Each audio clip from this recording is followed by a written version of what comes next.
May 5, 1995, the last call on Willow Street. The night a boy vanished after dialing his friend. You remember the sound before you remember the silence.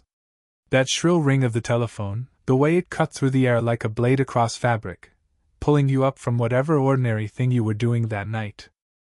You remember how your body stiffened, not from fear, but from something older, a quiet recognition that in a town like this, a phone ringing after dark was never just a phone ringing. It was a signal, a call into the stillness, an announcement that something was about to shift. Willow Street had always carried its own rhythm, slower than the rest of town, slower than the world beyond. It wasn't the kind of street you hurried down. The cracked sidewalks, the leaning porches, the lamps that hummed faintly but never seemed to give off enough light, all of it asked you to slow your steps, to lower your voice, to move carefully. And you did. Everyone did. Even the dogs that barked at passing cars seemed to lower their pitch on Willow Street, as though the very air demanded restraint. The town itself seemed to breathe differently here. You felt it in the way curtains shifted behind glass, in the way a rocking chair creaked on an empty porch when there was no wind. It wasn't haunted, at least no one would use that word out loud, but it held its own quiet memory, and you carried it with you every time you turned the corner and saw the line of elm trees stretching toward the dark. It was May 5, 1995, and you hadn't yet realized the day would etch itself into your life like a scar. The afternoon had bled into evening in the usual way, with the scent of cut grass still lingering from lawns trimmed after work, with radios playing from kitchen windows, voices low and unhurried. Nothing unusual had touched the edges of your world. And then came the call. He was a boy you knew, a boy everyone in town knew. Not the kind of kid who made trouble, not the kind who would vanish into the night without reason. He had called his friend, the one who lived only 3 houses down, his voice steady but holding something in it, something like wonder, or maybe unease. He said he saw light. A light in a window that should have been dark. No one lived in that house anymore. Everyone knew that. The words he spoke still circle back to you, the way certain phrases do when they don't belong to ordinary life. I see it. It's on again. But there's no one inside. And then silence. You think about it now, and it feels as though the silence stretched on for hours, though in truth it was only seconds before the line clicked and went dead. But it is the kind of silence that plants itself inside your chest and never leaves. It's the silence of Willow Street, heavier than the night air, heavier than the shadows that pulled beneath the street lamps. You didn't know it then, but that was the last time anyone heard his voice. You tried to recall the rest of that evening, but it always comes back blurred, as though memory itself refuses to sharpen the picture. What you do recall are fragments: the hum of a television left on in a neighbor's living room, the faint click of bicycle spokes spinning as a kid coasted past, the way the lamps along Willow Street flickered once, twice, and then steadied. You remember the weight in the air, thick and close, as if the town had already understood what you had not. Later, you would hear versions of the story repeated in whispers at the diner, retold in halting phrases outside the school, reshaped and retold until no one was sure what had actually been said into that receiver. Some said the boy sounded frightened, some swore he had been laughing, as though he was playing some strange joke. But you know the truth of it, because you were close enough to sense it even without hearing the call yourself. There was no laughter in his words. There was something else, a quiet, aching certainty that he had seen what should not have been seen. The house he spoke of still stands, though at that time it had been empty for months, maybe longer. Families had moved in and out over the years, never staying more than a season, as if the place itself pushed them away. By '95, its windows were boarded, its paint peeling in long strips that curled in the humid air. You'd pass it sometimes and catch the scent of mildew, the faint metallic tang of rust where the gutters sagged. It was a house that had been abandoned not just by its owners, but by time itself. And yet, that night, light burned in its upstairs window.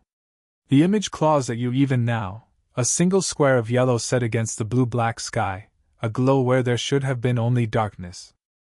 What's worse is that no one else saw it, no one else could confirm it, and so it lived only in his words, preserved forever in that last call. When the phone rang in your house later, you picked it up too quickly, half hoping it was him again. But it wasn't. It was only a neighbor asking if you had noticed anything strange, her voice careful, as though she didn't want to give shape to the worry forming in her chest. You answered without thinking, your eyes drifting to your own window, out toward Willow Street, where the lamps now glowed dull and steady. You told her you hadn't seen anything. It wasn't a lie, not exactly. You hadn't seen it yourself. You had only felt it, the way one feels the shift of air before a storm. By the time the evening settled into night, his absence was no longer something that could be explained away. His bike was still leaning against the fence. His shoes still by the porch. The screen door swung open in the warm wind, banging softly against its frame. He had vanished as if swallowed whole by the stillness of the street. People would search, of course. Flashlights would cut across the fields, voices would call his name until they were hoarse. But you remember the way those calls sounded against the silence of Willow Street, swallowed before they could travel far. The town itself seemed to hold its breath. And you stood there longer than most, long after the neighbors retreated into their houses, long after the sheriff's car pulled away. You stood staring at that house, the one with the boarded windows, the house he had mentioned, waiting for a light you would never see. It never came on again. Not that night. Not in the weeks that followed. Not ever. But the memory of his words remained, etched into the marrow of the town. I see it. It's on again. But there's no one inside. That was the last call. And Willow Street has never forgotten it. You wake to a sound that doesn't belong to morning. Not birdsong, not the scrape of a rake across gravel, not the steady hum of a lawn mower starting up too early. What wakes you is silence. And you realize that once that silence has a tone, a pressure, almost like weight. The kind of silence that makes you sit up in bed and strain your ears, convinced you are missing something. The town should have been awake by now. On a Saturday, by this hour, you'd expect to hear kids biking down the street, the radio from Mr. Jennings's garage where he always tuned up someone's car, the slam of screen doors as women carried out laundry baskets to the lines in their yards. But instead, all you hear is the faint, slow creak of your own house as it settles, and somewhere far off, the barking of a dog that sounds more anxious than angry. You dress slowly, as though the act of pulling on clothes could anchor you in something normal. The kitchen clock ticks too loudly when you pass it, and when you open the front door, the air feels cooler than it should in May. You stand on the porch for a moment, looking down Willow Street. The street looks the same as it always has. The same sagging porches, the same crooked mailboxes, the same lamp posts that lean slightly as if exhausted. But you know it isn't the same. Not after last night. Neighbors are already outside, but not in the usual way. They don't wave. They don't call greetings across yards. They stand in small clusters, arms folded tight across their chests, voices low. A search has already been organized. You can tell by the way some of them carry flashlights even though it's daylight, by the way others wear work boots and carry nothing at all, as though just the act of being present might help bring him back. You hear his name for the first time that morning, spoken aloud in the heavy air, Evan Carter. The boy who lived 2 doors down. The boy with the chipped tooth from a fall off his bike when he was 9. The boy who had never left town, who had no reason to. The boy who made a phone call, and then was gone. The sheriff arrives not long after you step outside. His car rolls down Willow Street slow, too slow, as if even the vehicle is reluctant to pass the house with the boarded windows. Sheriff Dalton has been here for years, his face weathered from sun and suspicion alike, his presence more routine than reassuring. He steps out, adjusts his belt, and begins to speak to the gathered neighbors. You edge closer though you know what he'll say. You've heard it before in other small tragedies that swept through town. A runaway, a misunderstanding, a case of someone being where they weren't supposed to be. Always the same careful tone, always the same request for calm. But this morning, his words feel thinner, like fabric stretched too far. He says they are searching the woods, the fields, the back lots behind the diner. He says there is no evidence of foul play. He says boys his age sometimes wander. No one believes him. You see it in their eyes, the way they dart toward the house on the corner, the one Evan mentioned, the one that should have been dark. Boarded windows. Peeling paint. A shadow that seems thicker around its foundation than anywhere else. You don't have to say it. Everyone is thinking the same thing, the light. And then, just as the sheriff clears his throat and prepares to continue, a sound cuts through the morning, sharp, unexpected, impossible. The telephone rings. It isn't your phone, not this time. The sound carries from across the street, from the porch of Mrs. Whitaker's house. The shrill ring tears through the still air, and for a moment every head turns toward it. You can see her through the window, startled, frozen, her hand hovering above the receiver as though she is deciding whether to touch it at all. The ringing feels louder than it should be, each peal bouncing off the siding of houses, rattling against the boarded windows of the abandoned place at the corner. It rings once, twice, 3 times, before Mrs. Whitaker finally picks up. Her voice is faint, but in the silence of the gathered crowd, you hear every word. "Hello?" A pause. Her brow tightens. "Who is this?" Another pause, longer this time, and then she shakes her head, her voice sharper, almost defensive. "This isn't funny. You shouldn't be calling here." And she slams the phone back down. The silence afterward is worse than the ringing. She appears on her porch a moment later, arms crossed, her face pale and drawn. Someone asks her who it was, but she doesn't answer. She just shakes her head once, firmly, and retreats back inside. The sheriff clears his throat again, trying to regain the thread of his speech, but his words scatter in the air, powerless against what everyone has just witnessed. No one says it out loud, but you feel it move through the crowd like a current. Was it him? You can't stop the thought once it roots in your mind. Was it Evan? Was he calling from somewhere, reaching out, choosing a number at random? Or, and this is the thought you try to push away but cannot, was the call never his at all? The day drags on, hours stretching long and thin. You watch search parties move in and out of the woods. You hear the faint buzz of a police radio from a deputy's car. The sun climbs, then sinks again, painting the street in gold before leaving it in a wash of blue shadow. Through it all, you remain anchored to the same question: if the house was empty, if no one lived there, then why had there been light in its window? By evening, exhaustion weighs on the town. People slip back into their homes, one by one, though no one dares to turn on music, no one dares to laugh. You linger outside longer than you should, listening to the crickets rise from the grass, watching the street lamps flicker to life. And then, just as you begin to step inside, you hear it. Another ring. Not from Mrs. Whitaker's house this time. Not from your own. It comes from farther down the street, from the boarded house itself. The sound is faint, muffled, but there is no mistaking it, a phone ringing, from behind wood and dust and silence. You freeze, your breath caught in your throat, while the town itself seems to lean in, waiting.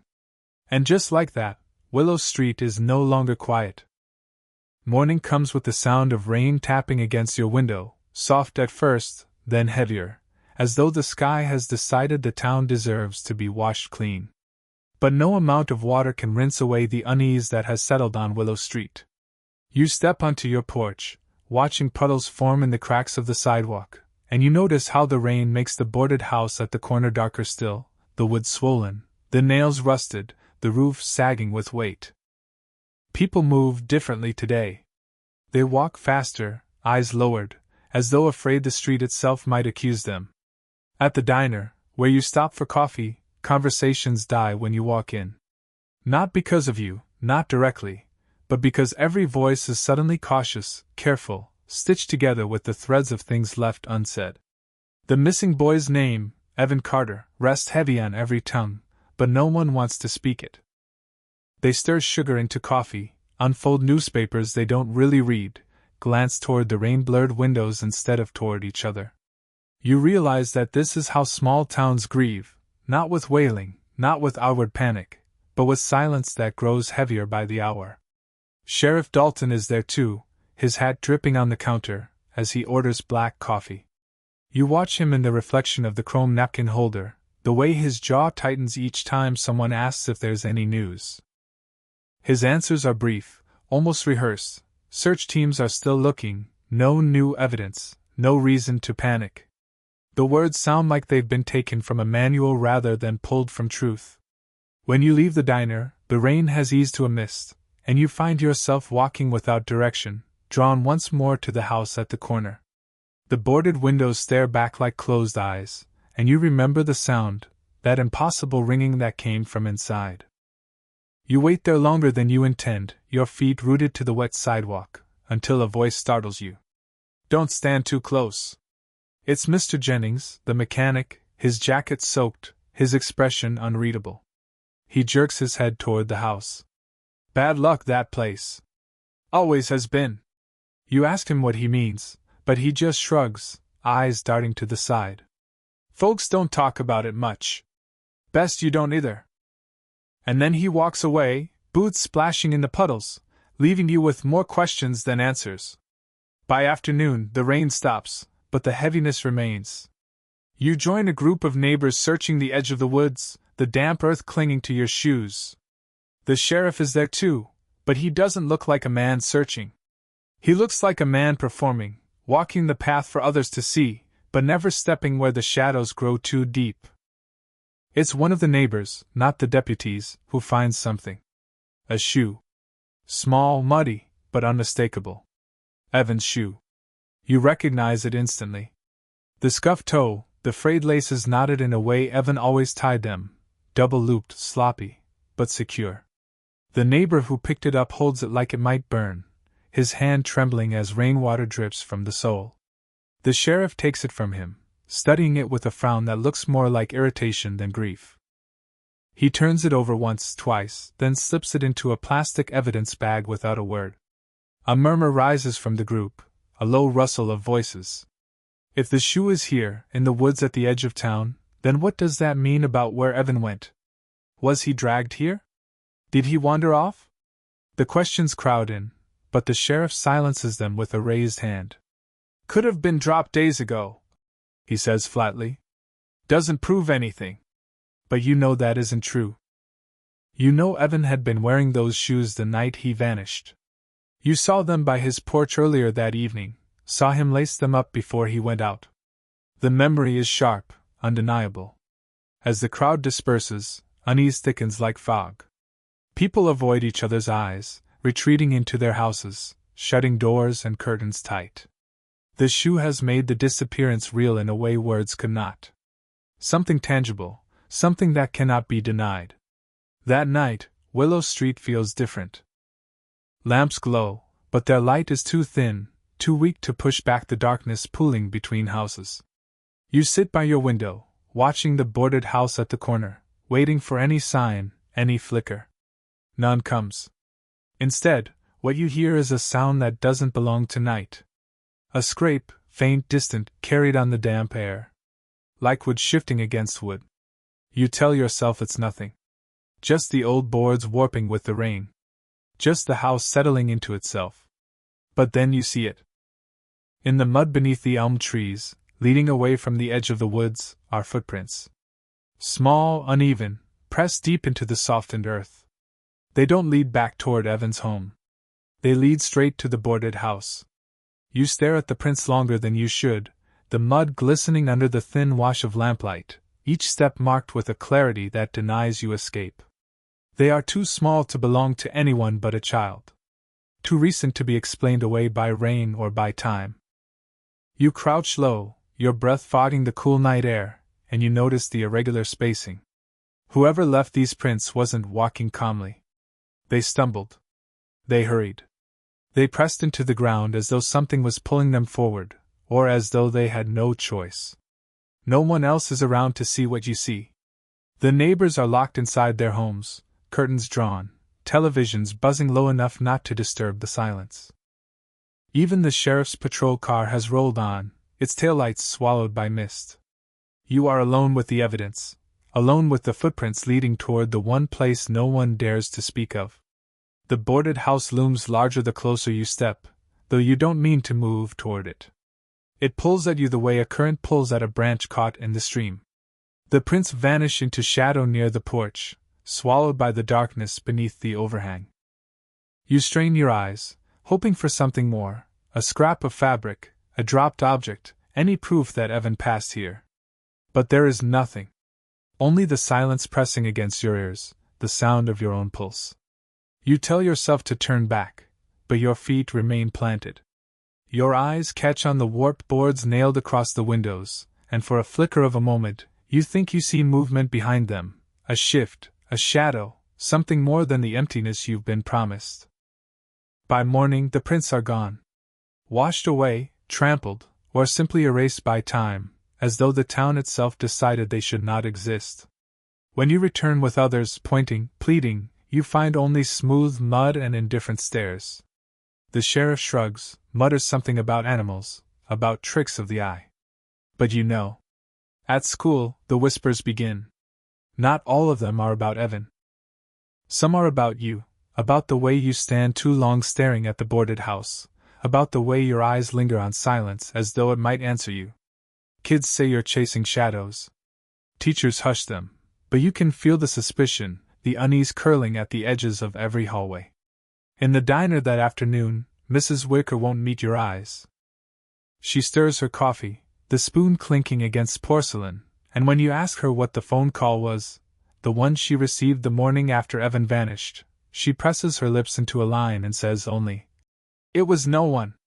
But the way her hands tremble betrays her. That night, when you return home, exhaustion weighing down your steps, you hear it again. The phone. This time it's yours. The ring cuts through your house with a sharpness that makes your chest tighten. You stare at the phone on the counter, the long cord coiled and waiting, its plastic surface reflecting the faint glow of the kitchen lamp. You hesitate, counting the rings, 1, 2, 3, before your hand finally closes around the receiver. Hello? Nothing. You wait, pressing the phone tighter against your ear, straining to catch even a breath, a crackle, some sign of life on the other end. The line hisses faintly, the familiar static of old wires, but no voice follows. And then, soft, so soft you almost convince yourself you imagined it, a whisper. Did you see it too? Your heart pounds against your ribs. You want to speak, to demand answers, but your throat locks. The whisper comes again, slightly louder, tinged with urgency. It's still on. The line goes dead. You stand frozen in your kitchen, the receiver heavy in your hand, the silence around you pressing like a weight. You replay the words again and again, dissecting every syllable. Did you see it too? It's still on. The next morning, you walk past the boarded house, eyes burning from lack of sleep. The windows stare back, empty, lifeless, sealed. No light glows from within, no sign that anything has stirred in years. And yet the words haunt you. Still on. At school, you overhear fragments of conversation. Some say Evan ran away to the city. Others claim his father had debts, that maybe someone came collecting. But then there are the whispers that cling tighter, spoken in voices meant not to carry. The house has taken before. It waits. It chooses. When you ask directly, people laugh too quickly, their eyes sliding away. No one answers you. By nightfall, the air feels heavier, as though the town itself has pulled closer around its secret. You sit again by your window, the phone resting on the table beside you, and you can't shake the thought that maybe the call wasn't from Evan at all. Maybe it was from the house. And when the phone rings again, sharp, insistent, undeniable, you feel certain of one thing. This isn't over. By the third day, the town no longer pretends. The missing posters go up on telephone poles and church doors, Evan's school picture copied too many times until his face blurs into a pale ghost of itself. The sheriff makes rounds with a forced calm, offering words that land flat, while neighbors begin locking their doors at dusk, something they never used to do. You find yourself drawn again and again to the boarded house at the corner. It is no longer just a structure of wood and nails to you. It feels like something more, a presence, a watcher, something that waits for you to stand too long in front of it. You try to convince yourself it is imagination, the product of too little sleep and too many unanswered questions, but each time you look away you feel the weight of eyes pressing into your back. The phone call from 2 nights ago still gnaws at you. Did you see it too? It's still on. Those words replay in your mind as though they were carved there. You've told no one, not the sheriff, not your family, because how could you explain it without sounding unhinged? But the silence eats at you, and in the quiet hours you begin to wonder if the voice was even human at all. At school, teachers speak in hushed tones, their lessons shorter, their eyes sliding to empty desks. Friends whisper to each other, then cut off when you approach, as though you are carrying something contagious. You overhear one boy mutter that you're obsessed, that you've made yourself part of the story. He isn't wrong. That evening, unable to resist, you walk Willow Street alone. The lamps hum faintly, moths tapping against their glass, while the boarded house rises before you. You pause at the curb, your pulse quickening, and for the first time you imagine stepping closer, not just to the porch, but through the door itself. The thought chills you, but it is also magnetic. As you stand there, you notice something new. A gap in the boards, barely wider than a coin, near the upstairs window. Through it, a faint glow seeps, not strong, not steady, but real. A light where there should be none. You blink, step back, look again. The glow fades, disappears, leaving only darkness and the pounding of your heart. You tell yourself you imagined it, that it was nothing but the reflection of a street lamp, the play of shadow and rain-stained glass. But deep down, you know what you saw. And as you turn to leave, your eyes fall on the telephone pole just across from the house. A new poster flaps there in the night breeze. Evan's face, grainy and pale. And beneath it, in black marker, scrawled by someone unknown, "He called me too." You lean closer to the poster, your pulse thudding in your ears. The handwriting is uneven, hurried, the ink bleeding slightly into the damp paper. "He called me too." The words feel like a secret meant only for you, yet left in plain sight. You scan the street, half expecting someone to be watching, but the sidewalks are empty, the house is shuttered. Only the boarded place across the way looms in silence, as if it alone has witnessed your discovery. You reach out and touch the paper, the damp edges soft beneath your fingers. The thought gnaws at you. If Evan called someone else, then who? And why has no one spoken? You imagine Mrs. Whitaker's trembling hands, the way she refused to describe her own call. Did she know? Did she leave this message? Or is there someone else, someone who has stayed silent because the truth is too heavy to carry? The next day, rumors spread like spilled ink. You overhear fragments in the diner. Someone says a deputy saw a flicker of light in the house. Another swears their cousin heard footsteps on the porch at midnight. None of it is confirmed, and yet each whisper deepens the unease until the town feels like a body holding its breath. Sheriff Dalton notices you staring at the poster when he makes his rounds. He pauses, his eyes narrowing. "Don't pay mind to graffiti," he mutters, tearing the paper from the pole with one sharp motion. He crumples it, stuffs it into his pocket, and walks on. But the words are already burned into you, unerasable. That night sleep evades you. Each creak of the house, each tick of the clock, pulls you back to the phone on your kitchen counter. You sit at the table, staring at it as though it might ring if you wait long enough. Hours pass. The street outside grows darker, quieter, until even the crickets fall silent. And then, at 2:17 a.m., the phone rings. You answer before the second chime. Breath on the other end. Shallow, ragged. "Please," a voice whispers. It's barely audible, but you hear it, every syllable soaked in desperation. "Where are you?" You whisper back, your own voice trembling. The line crackles, and then the same words again, more frantic now, as though repeating them might make them true. "Please! Please! Please!" And then, silence. The connection cuts, leaving you with the receiver pressed against your ear, the empty hum of the dial tone filling the room. But this time, you don't set it down. You keep holding it frozen, because in the silence after the voice fades, you hear something else. A faint, hollow sound. The creak of a floorboard. Not in your house.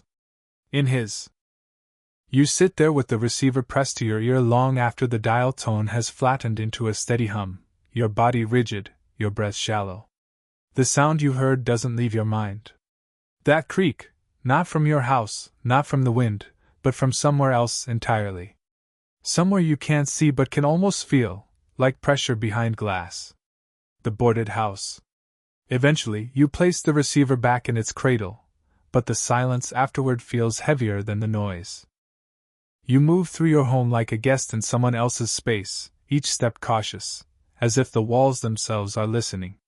Sleep never comes. By morning, you are pale, unsteady, and the town looks the same as it always has, yet different, altered in ways that only you seem to notice. The boarded house feels taller in the daylight, its shadow stretching farther across the street, its broken gutters dripping from last night's dew. People pass it quickly, heads turned, as though looking at it too long might mark them. At school, your friends avoid your eyes. Some whisper that you look haunted, others say nothing at all, their silence louder than any words. When the bell rings, you linger in the hallway, and that's when you see it, another poster, this one taped crookedly to the wall outside the principal's office. Evan's face again, his boyish smile smudged by a poor photocopy. But beneath it, in the same scrawled handwriting as before, he won't stop calling. Your chest tightens. You scan the hallway, but no one meets your gaze. The poster flaps slightly in the draft from a closing door, the words swaying as though they are alive. You reach out, tearing it down before anyone else can see, and crumple it in your fist. That evening, you sit by the phone again, waiting though you hate yourself for waiting. The minutes drag, the hours stretch, until the street outside grows quiet. You try to convince yourself not to hope for the sound, not to lean into it, but when the first ring pierces the air, your hand moves before you can stop it. Hello? Static. A pause. Then, faint but unmistakable, the voice. They don't want you to know. Your throat goes dry. Who doesn't? Who is this?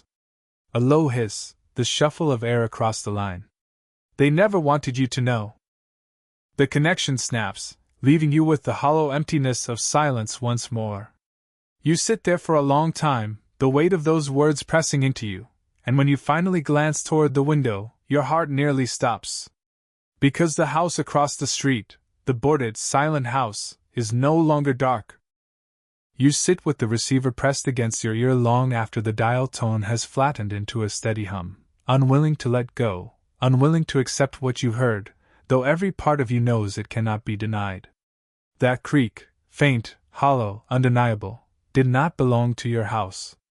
It came from somewhere else, carried across a line that should have been empty, a noise that could only have come from the boarded house across the street. When at last you return the phone to its cradle, the silence feels heavier than before. It is not the comforting hush of night, not the familiar quiet of a small town settling into sleep, but a silence that presses against you, a silence that breathes. You move through your house as if it no longer belongs to you, each step tentative, each shadow holding more weight than it should. Sleep never arrives, and when the gray light of morning finally creeps through your blinds, it only sharpens the exhaustion etched into your bones. Outside, the town looks unchanged, but you know it has shifted.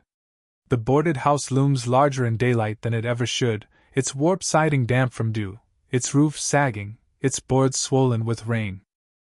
You notice the way people skirt past it, their gazes fixed straight ahead, their steps quicker, as though the act of acknowledging it might tether them to something they cannot escape. It is not just you, the whole town avoids its shadow, yet no one speaks the truth aloud. At school, whispers follow you down the hallways. Some students glance away too quickly when you pass, others mutter that you look haunted, as if the boy who vanished has left his ghost inside you. Teachers lower their voices when you linger nearby, and though they never say his name where you can hear it, you know they are speaking of Evan, of the phone calls, of you. Then you see it, another missing poster taped to the bulletin board outside the principal's office. Evan's face again, grainy and pale from being photocopied too many times. But beneath the picture, in handwriting jagged and hurried, the same hand you saw scrawled across the telephone pole. He won't stop calling. Your chest tightens as though the words themselves have reached out and gripped you. You tear the paper down before anyone else can notice, crumpling it into your fist, the ink smearing into your skin. No one asks why you do it, no one even looks at you, but you feel their silence more sharply than if they had shouted. By evening, the pull of the phone is unbearable. You sit at your kitchen table, the lamp casting a thin yellow circle of light across the wood, the phone resting just within reach. Hours stretch thin. Outside, the street grows dark, the lamps flicker, and you tell yourself not to wait, not to hope. But when the first ring slices through the air, your hand moves on instinct. Hello? Static answers first, soft and low, like breathing. Then comes the whisper, faint but clear enough to freeze the blood in your veins. They don't want you to know. You grip the receiver so tightly it creaks beneath your hand. Who doesn't? Who is this? Evan? The voice does not answer your question. Instead, the same words again, more insistent, laced with something like urgency. They never wanted you to know. The line cuts out, and the silence that follows is so absolute you wonder if the world itself has stopped. You sit there for a long time, the weight of those words pressing into your chest, until something pulls your eyes to the window. And when you look across Willow Street, your breath catches in your throat. Because the house that should have been dark, silent, lifeless, is glowing. A faint, sickly light leaks from the upstairs window, seeping through the cracks in the warped boards, as though the wood itself cannot contain it. The glow is weak but steady, and you cannot deny it, not this time, not as a trick of reflection or shadow. It is real. You stand frozen, the phone still heavy in your hand, as the town around you slumbers unaware. The glow holds steady, pulsing faintly, like the beat of a hidden heart. And then, in the silence of your kitchen, something happens that you cannot explain, something that makes the air leave your lungs in one sharp gasp. The phone in your hand begins to ring again. But this time you didn't dial. This time, you never even set it down. You don't remember falling asleep, but you remember waking. The phone is still in your hand, heavy and silent now, the light of dawn seeping faintly through the blinds. Your neck aches from where you dozed off in the chair, and your chest aches from the echo of the ringing that should not have been possible. The silence in the house feels untrustworthy, brittle, as if it could shatter with the smallest sound. When you step outside, Willow Street wears the face of normality, but you no longer trust it. Neighbors sweep porches, children chase each other across lawns, a dog barks at the mailman. Yet under every movement is a stiffness, a too careful rhythm, as though the entire town is pretending at life. You know the truth. Behind drawn curtains, behind lowered voices, people are afraid. They feel what you feel. The boarded house sits at the corner, quiet again in the daylight, but you cannot look at it without recalling the faint yellow glow pressing against its cracks. It has changed shape in your memory, from ruin to presence. You find yourself measuring distance with every glance, calculating how many steps separate you from its porch, from its door. At the diner, the silence thickens around you. Conversations fold into themselves when you walk in. The sheriff sits at the counter, his back rigid, his hat beside his coffee. You study him, noting how his jaw tenses each time someone mutters Evan's name. When your eyes meet, his linger a second too long. You know he knows something, though his expression gives nothing away. You asked him, directly this time, if there has been progress. His reply is measured, almost bored. No evidence of foul play, searches continue, no reason to assume the worst. The words scrape against you like dull metal. The sheriff's voice is steady, but his hand, wrapped around the coffee mug, trembles. He notices your gaze, releases the mug, and leaves without finishing his drink. The absence he leaves behind weighs more than his presence. People watch him go, then glance toward you, then look away quickly. You are left with the sour taste of a truth no one wants to say aloud. He is not searching for Evan anymore. That afternoon, the library pulls you in. It is one of the oldest buildings in town, its walls lined with shelves that carry not just books but memory itself, pressed between pages of yellowing paper. The librarian raises her eyes when you enter, recognition flashing before she looks back down, unwilling to ask why you are there. You drift to the back corner where the archives lie, stacks of old newspapers, local records, church bulletins. Dust clings to your fingers as you flip through them, chasing a feeling rather than a fact. You don't know what you expect to find, only that the boarded house is not new to this town's unease. Hours blur. Headlines of fairs and harvests, of minor accidents and wedding announcements, fade before you. And then, almost lost between the folds of an old edition dated June 1979, you see it. Local girl, 12 missing. Last seen near Willow Street. The name leaps from the page, Claire Whitmore. Your breath catches. The article is brief, a few lines stating she had gone out after dusk and never returned. No suspects. No evidence. A search that lasted days but yielded nothing. The words mirror Evan's story too closely for comfort. The same street. The same silence. The same vanishing into nothing. You flip further, desperate, your heart racing. Another clipping, this one from 1964. Boy, 14, vanishes. Sheriff says no sign of foul play. Again, the same pattern. Again, Willow Street. The more you dig, the more names you find, scattered across decades, each one blurred by time but bound by the same geography. The boarded house isn't just a house. It is an anchor, a place where stories collapse into silence. By the time you leave the library, the sun is low, the town washed in amber light. You clutch photocopies of the articles in your hand, the paper trembling from your grip. And as you walk home, one thought coils tighter and tighter in your chest. Evan was not the first. And he will not be the last. You don't sleep that night. The photocopies from the library lie spread across your desk, their faded headlines and grainy photographs glowing faintly in the lamplight.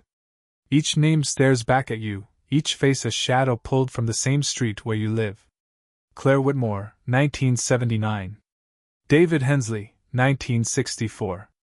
Others too, scattered across the years like missing threads in the same unraveling cloth. The words echo, last seen near Willow Street. You try to imagine their families, how they must have felt, how the sheriff at the time must have spoken the same empty lines he uses now. No foul play. No reason to assume the worst. But the worst had come, again and again, and the town had folded its silence around each loss like a shroud. When the sun rises, you feel brittle, as though the night has hollowed you out. The streets outside bustle with ordinary life, cars pulling from driveways, children on bikes, the postman making his rounds. The rhythm of the town beats on, but you can see the fracture lines now. You see them in the way people avoid your gaze, the way they hush each other when you approach. You are not just part of the story anymore. You are carrying it, dragging it behind you like a chain. At the diner, whispers swell when you walk in. Someone mutters about the articles you found, someone else insists those old stories don't mean anything. You sit anyway, the counter beneath your elbows sticky with spilled coffee. Mrs. Whitaker avoids you, her hands trembling as she wipes the same glass over and over. She must know, you think. Her name had been in those papers too, not as a victim, but as a neighbor who gave a statement. She had lived on Willow Street then, as she does now. When you asked her, her eyes flash sharp with fear. Don't dig, she says under her breath, so low you almost miss it. Some things are meant to stay buried. But you can't stop. You've already unearthed too much. That afternoon, the sheriff comes to your door. His knock is heavy, deliberate, his hat pulled low. He doesn't ask permission before stepping inside. He tells you he's heard you've been in the archives, that you've been asking questions that don't need asking. His words are measured, but his eyes are warning you. People disappear for all kinds of reasons, he says. Doesn't mean there's a pattern. Doesn't mean there's a curse. You don't believe him. He knows it. The silence between you stretches long, until finally he leans closer. Stop looking, he says. For your own sake. And then he leaves, his boots echoing down your porch steps, his car idling too long at the curb before pulling away. That night you sit again by your window. The boarded house stares back, black against the sky. You clutch the photocopies in your lap, the names of the missing like weights on your chest. You whisper them under your breath, Claire, David, Evan, as though speaking them might tether them back to this world. The phone rings. You answer with shaking hands. This time, the voice is different. Stronger, clearer, but threaded with fear. They're still inside. Your breath catches. Who? Who's inside? But the line fractures into static, the voice swallowed whole. And when you glance back toward the boarded house, your blood runs cold. Because for the briefest second, in the upstairs window, you see more than light. You see movement. A figure. You don't move at first. You can't. The words cling to you like frost, they're still inside. The voice dissolves into static, and then into nothing, but the weight of it remains, pressing against your ribs, hollowing your breath. And the figure, that brief, undeniable silhouette in the upstairs window, sears itself into your memory with a clarity sharper than daylight. Someone, or something, had been there. You lower the receiver with a hand that trembles, but even after you place it back into its cradle, you keep staring across Willow Street. The boarded house sits quiet, blank, its windows sealed, its porch empty. Yet you cannot unsee it. That shape behind the glass? That proof you swore would never come. When morning breaks, the world carries on as though nothing has shifted. The newspaper lands on porches. Children pedal their bikes towards school. The smell of bacon drifts from kitchen windows. But beneath it all runs the undercurrent you now recognize too well, silence that is too thick, silence that hides. At the diner, the hush is different this time. People don't just avoid your eyes, they avoid your presence entirely. A woman who has always smiled at you turns her face away when you pass her booth. A man folds his paper quickly, abandoning his coffee, as though your shadow alone might stain him. You realize you've crossed some invisible threshold. By speaking too much, by seeing too much, you've placed yourself outside the town's unspoken pact. Mrs. Whitaker serves you without a word, her hands shaking, her eyes glassy. You want to ask her again about the call she received days ago, the one she denied, but her face is so tight, so desperate in its refusal, that the words curdle in your throat. You are alone in this more than ever. But you cannot stop. At the library again, you search deeper. You request town records, old maps, anything that might reveal why the house at the corner holds the weight it does. The librarian hesitates before sliding the worn folders across the counter, as though reluctant to place them in your hands. The maps show a pattern. Willow Street wasn't always called Willow Street. Decades ago it had another name, one scratched out and replaced in the records with careful ink. The land itself once belonged to a single family, the Whitmores, Claire's family, the girl who vanished in 1979. Their name threads through deeds and tax records, through council minutes, until it disappears abruptly. The land was sold, split, houses razed, but the one at the corner was never fully claimed. Each attempt, each new family, ended in departure. Or worse. The house seems less like a home now and more like a scar the town built around, hoping not to notice it. When you leave the library, dusk already settling, you carry photocopies with you. On the back steps you pause, and it's there that you hear it again, a sound you've come to dread and crave in equal measure. The phone. But not from your house. Not from anyone's house. From a payphone across the street. You approach slowly, the evening air heavy, the moss circling the street lamps. The payphone dangles slightly on its cord, receiver swinging. It's ringing, insistent. No one else is nearby. The town is shuttered, curtains drawn. It's meant for you. You lift it with a hand you can't quite steady. This time, there isn't just one voice. There are several. Layered. Overlapping. Whispering, calling, pleading. Some you recognize, Evan's tone, high and desperate, echoing the word please. Others are older, rawer, names from the articles you copied, Claire, David. The voices overlap until they blur, until they sound less like individuals and more like one single chorus rising from the dark. And then, clear above the rest. Basement. The line snaps dead. You stand there with the receiver pressed against your ear, listening to silence, listening to yourself breathe, as though the phone itself still carries the pulse of something alive. When you finally let it fall back into place, the clang echoes down Willow Street. The boarded house stares back at you across the dark. For the first time, you know exactly where you must go. The voices don't leave you. Even after the payphone falls silent, even after you walk home beneath the empty street lamps, they cling like echoes trapped beneath your skin. Their words turn over and over in your mind, layering on top of one another until they blur. Please, it's still on. They never wanted you to know. Basement. By dawn, you already know what you must do. You can't hide from it. You can't wait for someone else to move. The weight of every silence, every averted glance, every phone call has been building to this. The town feels deserted when you step outside. Curtains are drawn tight, lawns go untended, the usual morning rhythm gone. No screen doors slam, no radios hum from porches, no children shriek as they race on bikes. The air itself is holding back, as though the town has already guessed where you're going. No one will stop you, but no one will walk beside you either. The boarded house waits. Its shadow stretches long across the cracked pavement, its siding warped, its nails rusted, its windows blind. But it isn't empty, not to you, not anymore. It breathes. You can hear it in the groan of its frame, in the hollow thrum of air between its boards, in the way your footsteps falter as you approach. The porch groans beneath you. Dust swirls around your shoes. The door is before you, its paint blistered, its knob dulled.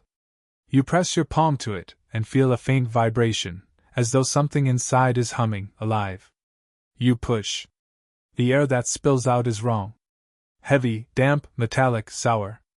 It sticks to your tongue, crawls across your skin. The hallway stretches narrow and long, wallpaper peeling, floorboards warped. You pass collapsed furniture, cracked glass, a staircase yawning upward into shadow. But you don't look up. The pull comes from below. The basement door leans crooked, paint chipped to bare wood. A draft leaks through, sharp as winter, unnatural in the May heat. You grip the knob, your skin prickling with cold, and you hear it before you open it, a faint murmur, too low to be words, too steady to be wind. The voices swell as the door groans open. They rise with each step you take down the narrow stairs, overlapping, desperate. Your flashlight beam jerks across stone walls, across sagging shelves, across the dirt floor. And then it catches the shape in the center. A phone.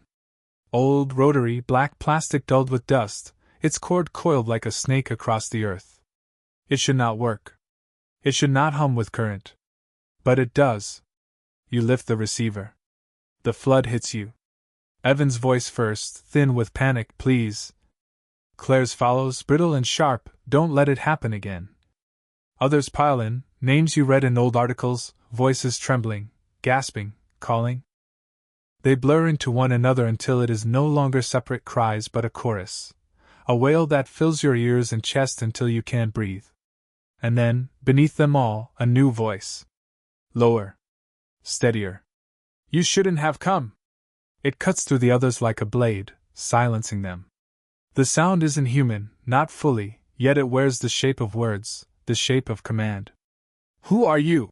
You whisper, the receiver slick in your grip. The pause stretches, long enough that you think the line has died.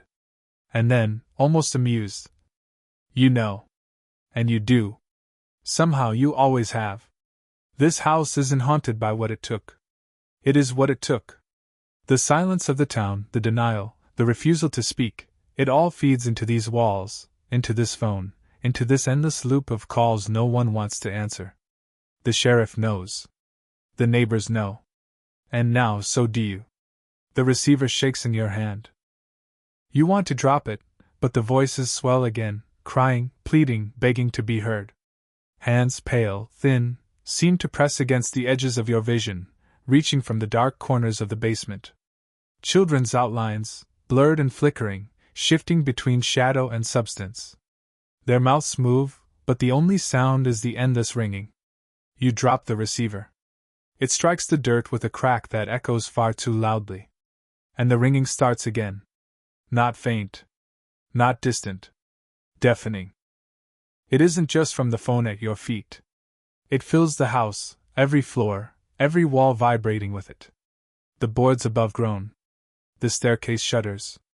You bolt upward, your light jerking wildly across plaster and shadow, the sound chasing you, growing louder, closer, as though the entire house has become a single, enormous telephone. You reach the front door, fling it open, and stumble into daylight. The ringing doesn't stop. It follows you onto the street, into the air itself, pulsing in your chest like a second heartbeat.